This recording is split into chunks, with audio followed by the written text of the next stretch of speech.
नमस्कार दोस्तों, मैं अंकुर उपाध्याय स्वागत करता हूं आप सभी का आपके अपने YouTube channel share market analysis में। अगर कोई पूछे कि बीते कुछ दिनों में कहां पे तेजी रही है तो एक आईटी सेक्टर जरूर सबके दिमाग में आएगा। आईटी सेक्टर की बात करूं सबसे पहले मैं तो अभी करंटली आईटी इंडेक्स की हम बात करें तो आधे % के करीब कल भी तेजी थी। 43,400 पे क्लोजिंग आई है। 35,000 पे तो मैंने आईटी 20 खरीदने के लिए कह दिया था कि अगर अभी किसी स्टॉक पे कॉन्फिडेंस नहीं आ रहा है ना तो आईटी 20 ले लो। अगर आप 35,000 से 44,000 की जर्नी देखोगे तो 9,000 पॉइंट होते हैं। 3.5% सॉरी लगभग 2.5% सॉरी 25% के समथिंग तो आपका यहां भी पैसा बन गया, 20-22%। तो बढ़िया अच्छा खासा पैसा आपका आईटी इंडेक्स में बना है।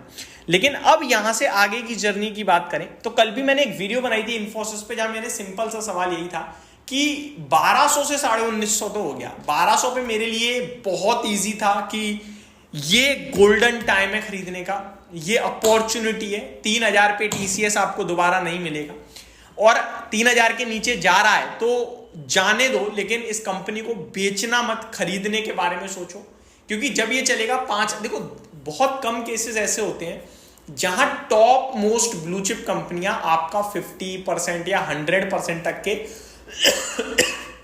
गेन्स दिखाती हैं। फॉर एग्जांपल मैंने अभी 1 महीने पीछे एशियन पेंट के बारे में आपसे कहा कि 2800-2900 पे है ये ऐसी दिग्गज कंपनी है इस समय जहां मैं 50% तक की अपसाइड सोच पाऊंगा।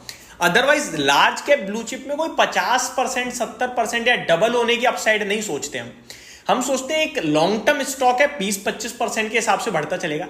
लेकिन कभी कभार सिचुएशन ऐसी आ जाती है कि आपको डबलर दिखने लगता है लार्ज कैप में। फॉर एग्जांपल डीवीज लैब 3200-3400 रुपए पे मेरे को लगता था यार ये 5,000 तो होना ही चाहिए प्यार से।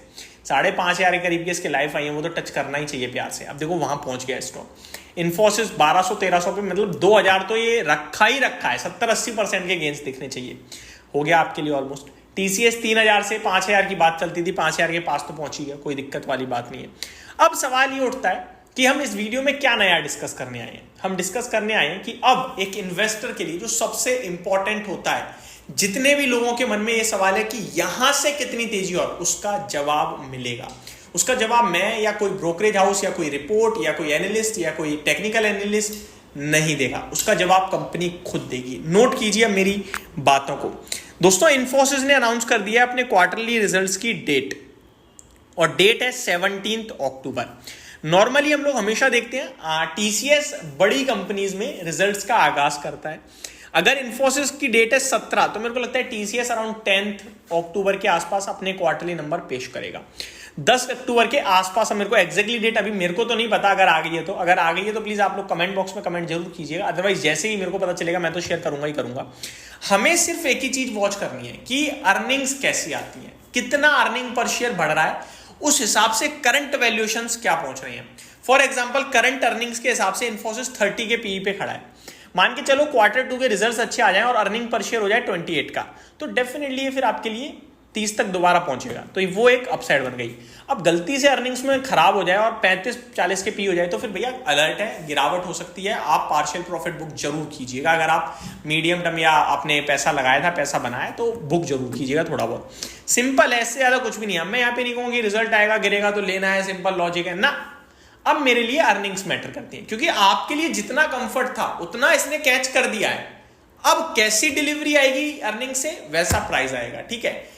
अब मैं अगर सिनेरियो देखूं तो सिनेरियो बन रहा है कि अर्निंग्स बढ़कर आनी चाहिए, दमदार आनी चाहिए। बेशक इस क्वार्टर आए ना आए, अगले क्वार्टर से आनी चाहिए, क्योंकि अमेरिका रेट कट कर रहा है ना। अमेरिका सबसे बड़ा प्लेयर है आईटी के मामले में, तो वहां पे सर्विसेज ली जाएंगी आईटी कंपनीज से, तो इनके लिए बड़े बड़े डील्स आएंगे, बड़े बड़े कोलैब आएंगे और वो इनकी अर्निंग्स पे इंपैक्ट डालेंगे। तो आने वाला समय अब आईटी के लिए सुपर्ब हो सकता है।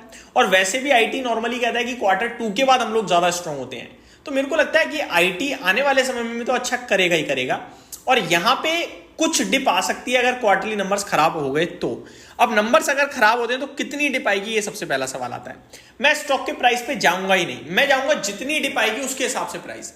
फॉर एग्जाम्पल स्टॉक अभी करंटली 30 के पीई पे इन्फोसिस, अगर ये स्टॉक 25 के पीई तक आ जाए तो कोई बड़ी बात नहीं है। 25 से 28 के पीई तक, ठीक है, 25 से 28 के पीई तक आ सकता है। तो जो भी रिजल्ट आए उसके हिसाब से अर्निंग पर शेयर देखिएगा और फिर आप इंटू कर देना या डिवाइड कर देना शेयर के प्राइस को, तो आपका पीई निकल आएगा। सिंपल है। सेम चीज टीसीएस, लेकिन टीसीएस में 30 का पीई नहीं। टीसीएस सबसे बड़ी कंपनी है तो उसे थोड़ा एडिशनल मिलता है, वो 34-35 के पीई पे रहता है। फॉर एग्जांपल अभी भी वो 34 के पीई पे है। तो टीसीएस भी आप यही चेक करो कि 30 के मल्टीपल पे अगर आ गया तो बहुत कंफर्ट है, चाहे वो कोई भी मतलब नंबर हो। नंबर हमें सिर्फ मल्टीपल से काउंट करना है इस समय। अर्निंग्स अच्छी आएगी तो ये मल्टीपल सस्ता हो जाएगा। अगर 30 पे आ गया तो फिर और खरीदने का मौका बन गया, 4500 पे भी खरीदो। नंबर खराब आए तो ये अभी 34 का 40 का पीई हो जाएगा, तो वो 30 के पीई तक आएगा। 30 का पीई आएगा तो शेयर टूटेगा, शेयर टूटेगा तो वहां मौका बनेगा। तो वैल्यूएशंस आपके लिए इंपॉर्टेंट हो जाते हैं। तो ये मेरी तरफ से आपके लिए एक सिंपल लॉजिकल चीज मैंने कोशिश करी है शेयर करने की। जो लोग समझ पाए प्लीज थम्स अप दीजिएगा, और जिन लोगों को अर्निंग पर शेयर मल्टीपल समझ में नहीं आया वो प्लीज कमेंट कीजिएगा, कोई दिक्कत नहीं है। हम और कोशिश करेंगे सही से समझाने की, और कोशिश करेंगे हम अच्छे से डिस्क्राइब कर पाए और डिसिप्लिन के साथ काम करें मार्केट में। होप आपको सारी चीजें समझ में आई होंगी। Thank you so much for watching this video. Have a great day guys.